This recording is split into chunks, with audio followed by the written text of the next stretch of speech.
Good afternoon, Packers fans. Aaron Nagler here with your Packers Daily Chat, coming to you live on the Cheesehead TV social channels. It is Thursday.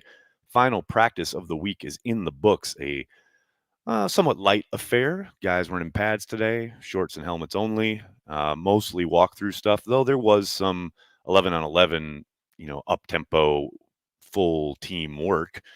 Obviously, couldn't really do much as far as the physicality goes. Weren't allowed to hit, never allowed to take him to the ground when you don't have the pads on. So it was a mental day for the most part.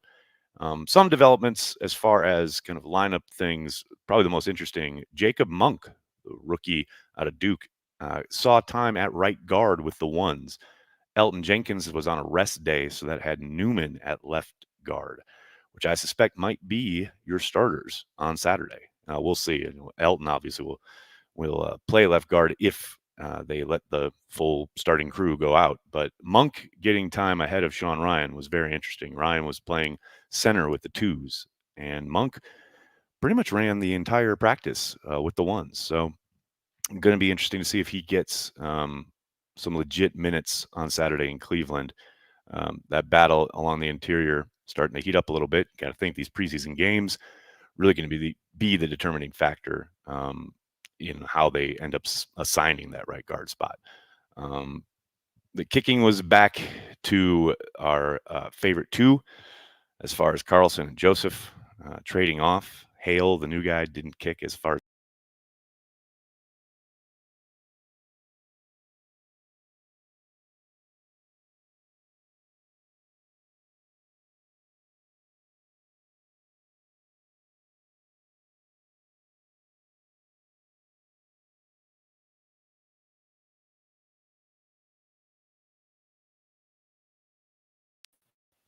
Sorry, guys, I'm not sure what happened there.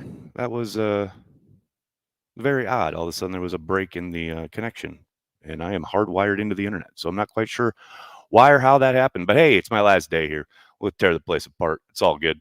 How are you guys doing? Hope you're all doing well. Good to see everybody in the comments section. Thanks a lot for hanging out and dealing with these technical difficulties. Before we get going with your questions, I'm going to give a shout out to our good friends over at Ticket King. That's right, based in Wisconsin since the early 90s. That's right. You know the drill. I don't have to tell you guys, but I'll tell you anyway because I know you've probably got this memorized.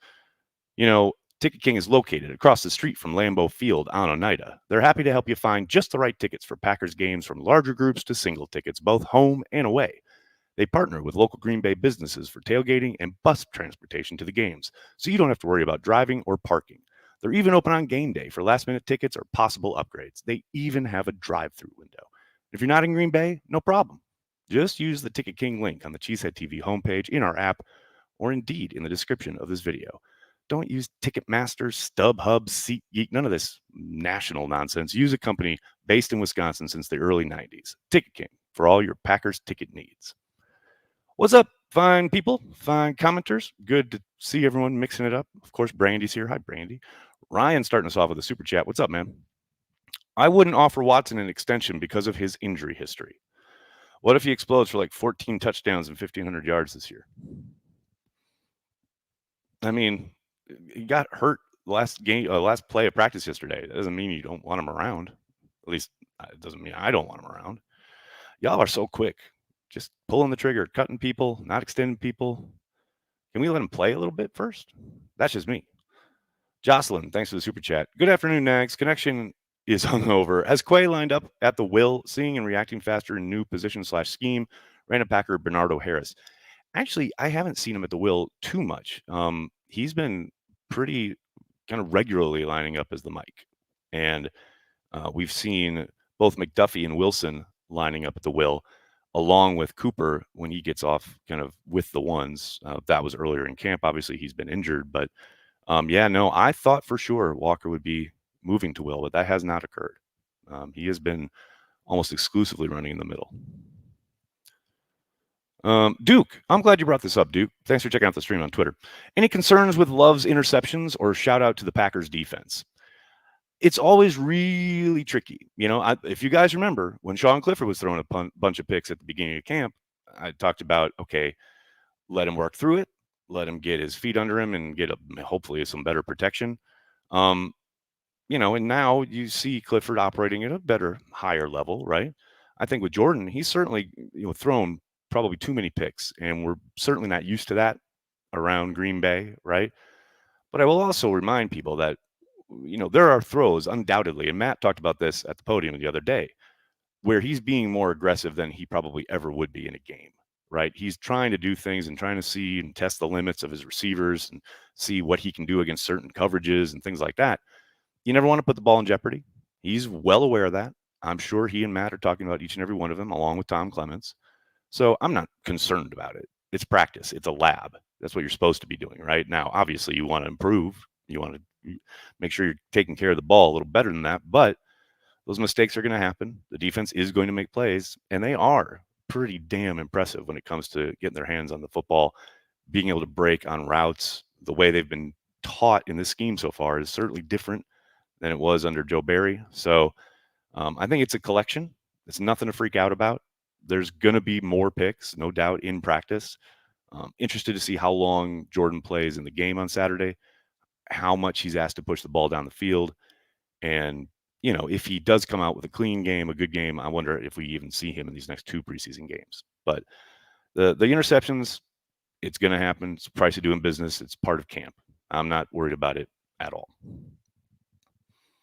What else we got here, folks? I got those. I got that. Andrew, how are you, buddy? Thanks for checking out the stream. I was actually just over in your neck of the woods earlier this afternoon. There's I think it's a sideline hoodie that I want to get, but I think I'm going to get it when I get home. Patrick, what's up, man? Thanks for checking out the stream. I'm glad we have a guy like Bo Melton for deep threat insurance, a 4.3440. Yeah, he can fly. There's no doubt about it. He had a nice touchdown today where Love found him in the back of the end zone, and he did a great job of getting his feet in right at the back end line.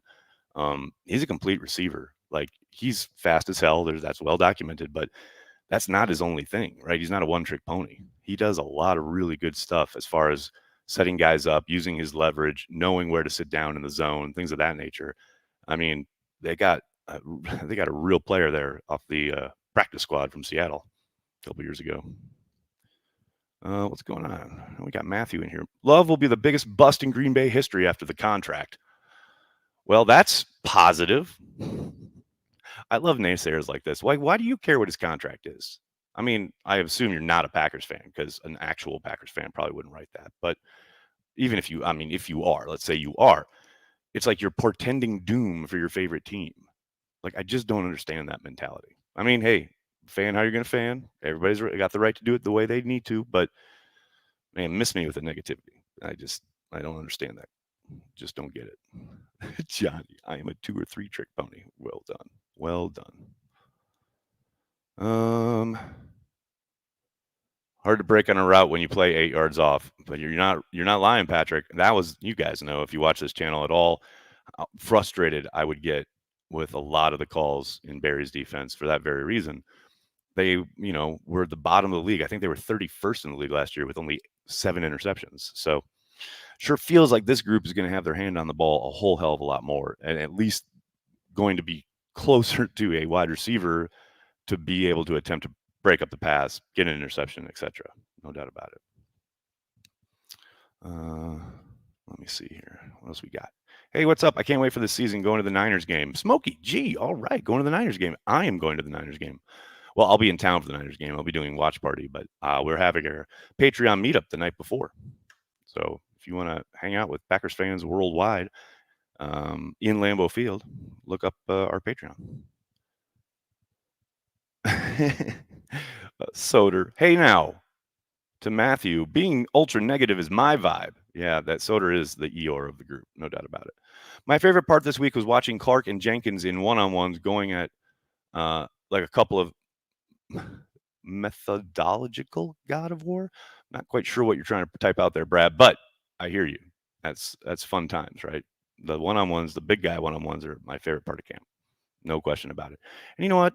Speaking of the one-on-ones, shout out to Josh Myers, who I thought had a really good run these 2 weeks that I've been in town. I know there's a lot of people who pick apart Josh's game, but he was matched up against TJ Slayton for much of the one-on-one work, and I thought he did a damn good job.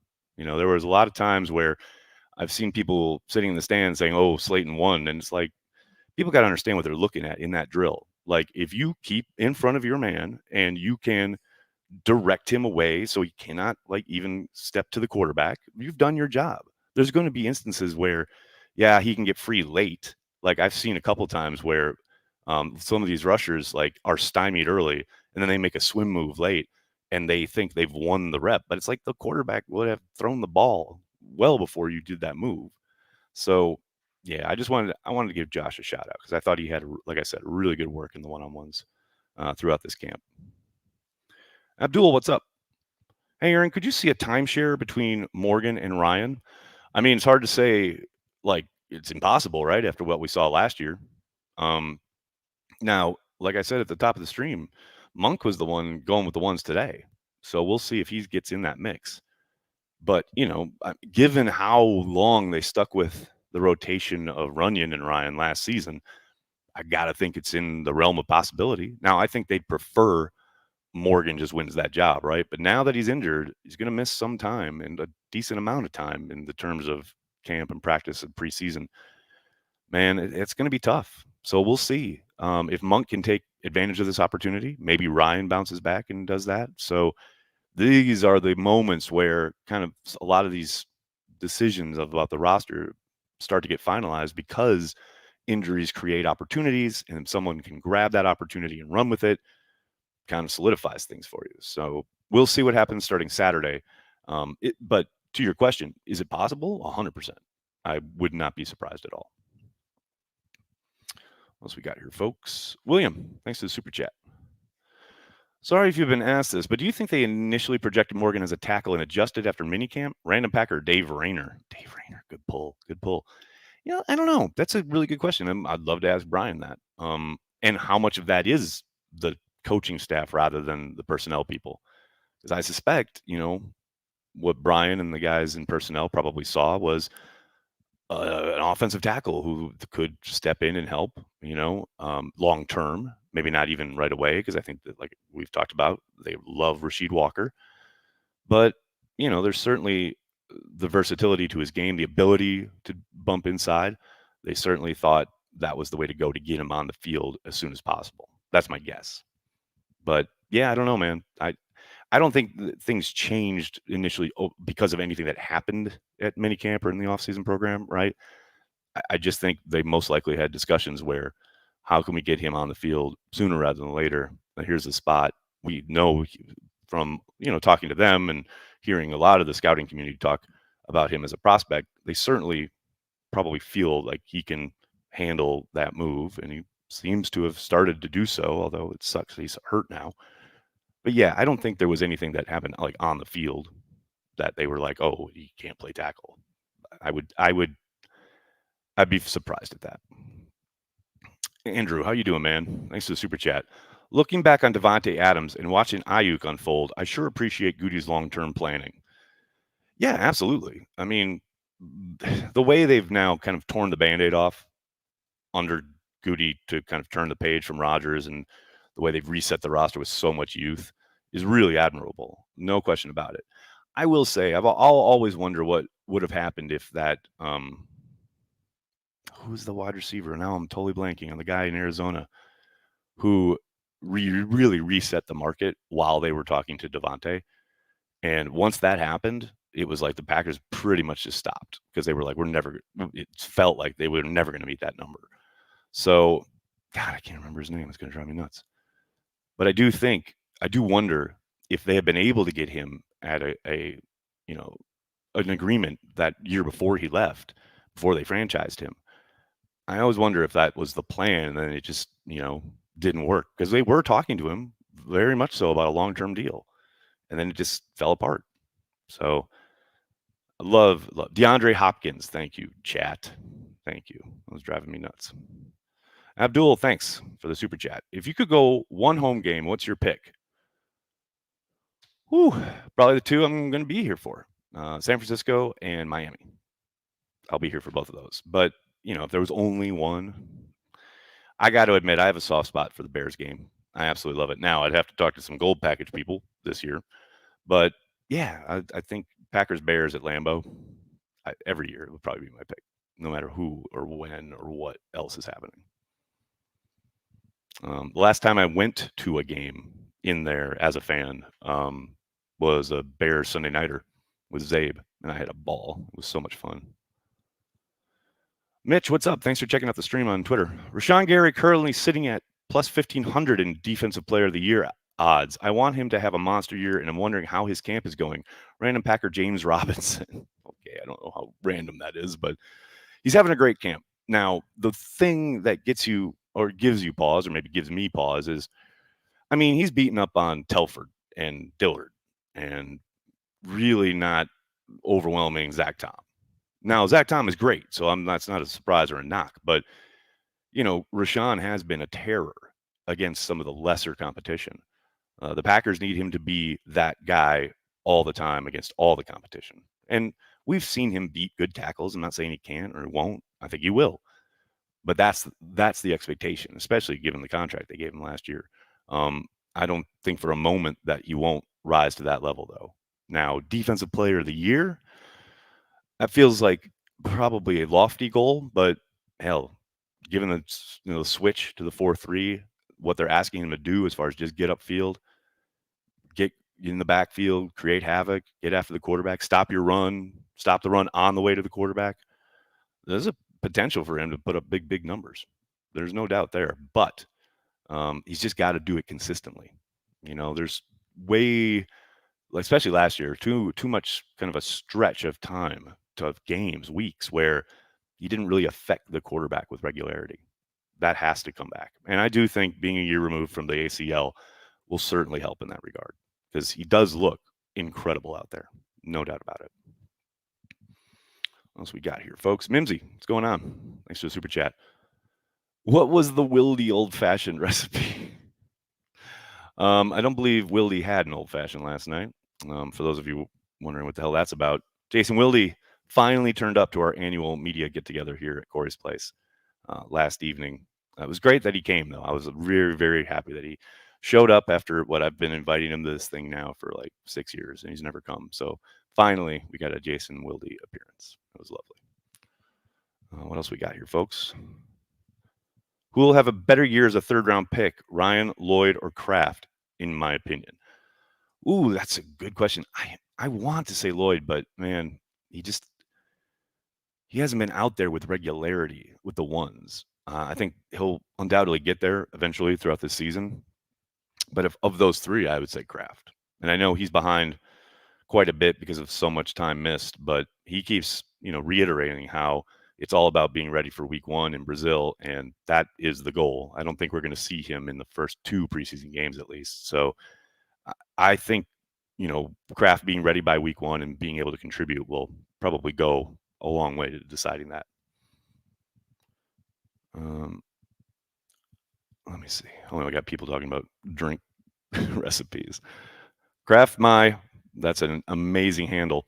Will Hafley have TJ Slayton playing well in a one technique this year? Body type seems big for attacking style Hafley wants his D-line playing. What's so funny, this is 1,000% true. I asked Jeff almost that exact question, and he was very, I'm not going to say dismissive, but he mentioned how he didn't think Slayton was a misfit at all. I actually put the video up of his response to me on my Twitter account, I want to say 2 days ago. You can probably go and find it there.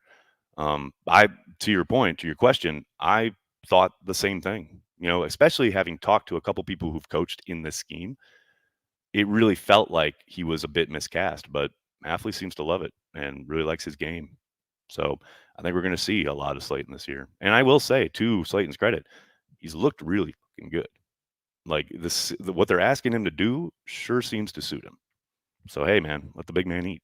I'm all about it. Hopefully he can pull out another gravedigger for us. Abdul, what's up? Oh, you with your crystal ball questions. Is Lloyd running back 2 by the end of the season? I'm going to say no, but he's going to be in this rotation as a solid option. I'll say that. That also sounds like a fantasy football question. All right, everybody, I'm going to have to get going. I cannot thank you enough for hanging out, talking Packers each and every day, Monday through Friday, right here on the Cheesehead TV social channels.